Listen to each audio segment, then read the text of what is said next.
برطانیہ کے وزیر اعظم کیئر سٹارمر نے امیگریشن پر قابو پانے کے لیے ایک نیا پلان پیش کیا ہے، جس کے تحت ویزا قوانین کو مزید سخت بنا دیا جائے گا۔ حکومت کا کہنا ہے کہ اس اقدام سے ملک میں آنے والے افراد کی تعداد میں واضح کمی آئے گی۔ اس پلان سے نہ صرف کام کرنے کے لیے آنے والے غیر ملکی بلکہ تعلیم حاصل کرنے کے لیے آنے والے طلباء بھی متاثر ہوں گے۔ نئے امیگریشن پلان کی تفصیلات اور اس کے ممکنہ اثرات جاننے کے لیے دیکھیے ہمارے ساتھی علی کاظمی کی یہ خصوصی report. I believe we need to reduce immigration significantly. برطانوی وزیر اعظم کیئر سٹارمر اور ان کی لیبر پارٹی نے حال ہی میں برطانیہ میں امیگریشن سے متعلق ایک وائٹ پیپر ایشو کیا ہے، جس کا مقصد برطانیہ میں کام کے سلسلے میں آنے والے لوگوں کی تعداد میں کمی کرنا ہے۔ پچھلے سال برطانیہ میں نیٹ مائیگریشن کا فگر 7,28,000 تھا۔ لیبر پارٹی نے الیکشن سے پہلے نیٹ مائیگریشن میں کمی کا وعدہ کیا تھا۔ The debate is not about the worth of migrants. It's about control of migration. تو لیبر پارٹی کی امیگریشن پالیسی کے اہم نکات کیا ہیں اور برطانیہ میں پڑھائی یا نوکری کے سلسلے میں آنے والوں پر ان نئی پالیسیز کا کیا اثر ہوگا؟ سب سے پہلی اور فوری تبدیلی تو یہ ہے کہ کیئر ویزے کو اگلے مہینے سے مکمل طور پر بند کر دیا جائے گا۔ پچھلے سال کیئر ویزے پر اپنے ساتھ ڈپینڈنٹس لانے کی سہولت کو بھی ختم کر دیا گیا تھا۔ برطانیہ نے کووڈ کے بعد غیر ملکی ہیلتھ کیئر ورکرز کو یہ ویزے جاری کرنا شروع کیے تھے، جس کے بعد برطانیہ کی نیٹ مائیگریشن میں بہت زیادہ اضافہ ہوا تھا۔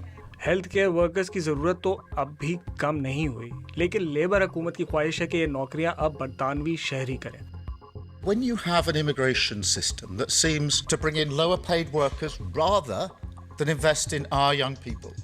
دوسری طرف جو لوگ سکلڈ ورکر ویزا پر برطانیہ آنا چاہتے ہیں، ان کے لیے زیادہ تر نوکریوں میں ڈگری کو لازمی قرار دے دیا گیا ہے۔ ساتھ ساتھ برطانیہ میں ریزیڈنسی حاصل کرنے کی مدت کو بھی 5 سال سے بڑھا کر اب 10 سال کر دیا گیا ہے۔ اس کے علاوہ ایک پوائنٹ سسٹم متعارف کروایا گیا ہے، جس میں برطانوی سوسائٹی اور اکانومی میں حصہ ڈالنے پر ورک ویزا ہولڈرز کو پوائنٹس ایشو کیے جائیں گے، جن کو استعمال کر کے ریزیڈنسی کی اہلیت کی مدت میں کمی لائی جا سکتی ہے۔ لیکن اس پوائنٹ سسٹم کی تفصیلات کیا ہیں اور 10 سالہ مدت کا اطلاق کب سے ہوگا؟ کیا صرف نئے ویزا ہولڈرز پر ہوگا یا ان لوگوں پر بھی ہوگا جو اس وقت برطانیہ میں کام کر رہے ہیں؟ حکومت چاہتی تو یہ ہے کہ برطانیہ میں اس وقت کام کرنے والے 15 لاکھ غیر ملکی ورکرز پر بھی یہ 10 سال کے دورانیے کا رول اپلائی ہو، لیکن ساتھ ان کا یہ بھی کہنا ہے کہ یہ فیصلہ پبلک کے ساتھ مشورے کے بعد لیا جائے گا۔ اب بات کرتے ہیں اسٹوڈنٹس کی۔ اب تک انٹرنیشنل اسٹوڈنٹس کو اپنی ڈگری ختم کرنے کے بعد نوکری ڈھونڈنے کے لیے برطانیہ میں 2 مزید سال رہنے کی اجازت تھی۔ اب اس عرصے کو کم کر کے 1.5 سال کر دیا گیا ہے۔ ساتھ ساتھ غیر ملکی ورکرز کو نوکری دینے والی کمپنیوں کے لیے اسپانسرشپ فیس میں بھی 32% اضافہ کیا گیا ہے۔ اس کے علاوہ یونیورسٹیز سے فارن اسٹوڈنٹس کی ایڈمیشن فیس پر 6% ٹیکس لیا جائے گا، جس کی وجہ سے فارن اسٹوڈنٹس کی ٹیوشن فیس میں بھی اضافہ ہوگا۔ نئی امیگریشن پالیسی کا ایک اور اہم پہلو یہ ہے کہ تمام ورک ویزوں کے لیے انگریزی زبان کے ٹیسٹ کے کم سے کم سکور کی ریکوائرمنٹ کو بڑھا دیا گیا ہے۔ ویزا ہولڈرز کے ساتھ ساتھ بالغ ڈپینڈنٹس کو بھی بنیادی انگریزی پر عبور کو ثابت کرنے کے لیے ٹیسٹ دینا ہوگا۔